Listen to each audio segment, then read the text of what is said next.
perfect world, right? In a perfect world, they'll get this email, they'll get this text message, and they'll take action and they'll get immediately removed out because they filled out the form, right?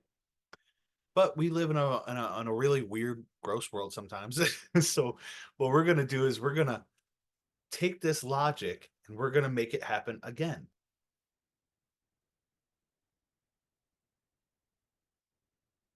Only this time, we're not gonna wait 5 minutes and bother them again that quick. That's a little bit intense. What we wanna do is we wanna put a little bit more of a little break here. Best practices are typically 3 days for this. But we've also seen success changing this up to being like a week because they've already bought, we've already fulfilled on them. We can go a little bit longer and not have to be so aggressive with these people. Does that make sense? This timing for how long you want to wait between your reminders to get them to fill it out is completely up to you guys. There's so much data indicating that there's excitement that can be capitalized being aggressive with it, but then there's also reporting that shows that it turns people off if we're too aggressive after we purchase. So what I- what we say here is we typically want to make it genuine to the process, right?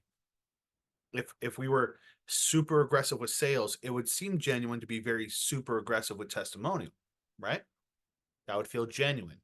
It could also feel genuine if we were very aggressive with sales to then after they become a customer to become a lot slower and a lot more educational and relationship building with them to keep them stickier longer. So these emails could be matriculated out, over months of time. See the different strategies?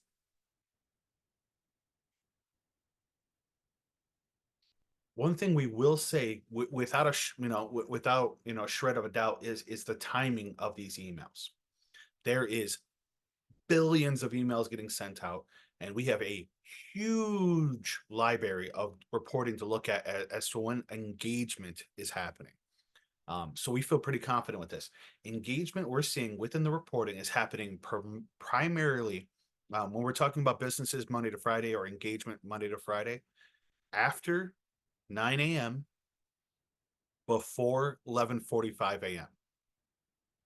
If when you hit after 9 a.m., like 9:15, you're getting past that initial deluge of emails that come in every morning, right? The Walmarts, the Targets, the Amazons, and the Bed Bath and Beyonds, right? All that marketing stuff that hits them right at 8 a.m.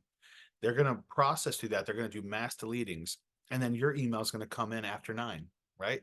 So you're gonna see engagement come up that way, and that works its way all the way up to about 11:30, 11:45. At that time, what the reporting is showing is there's a steep drop off. People are going out to lunch. They're out and they're going to eat. Once they get back from lunch, they're just trying to get their day done and out the door by 5, right? So we would say if you're looking at timing convention here, keep it 9 to 11:30 in the morning and look at your reporting and let us know how you feel. Okay? All right. How many attempts? This is some people don't like to do a lot of attempts. Some people want to just do one, right? I think just doing one is shooting yourself in the foot because they might not get that email, they might not get that text, they might be busy, right? Life happens. That's why they make adult diapers, right? So we want to we want to give them some additional steps, some opportunities to come back to it. Reporting has shown us here at the automation agency that it typically takes 8 to 12 touch points to get somebody to make a decision when it's that time to make a decision, right? So we we don't have to do 8 touch points here since it's just a testimonial, but feel comfortable making enough that are appropriate. We would at least say at least 3, right? Do the 3 strikes you're out rule here, right? Make sense?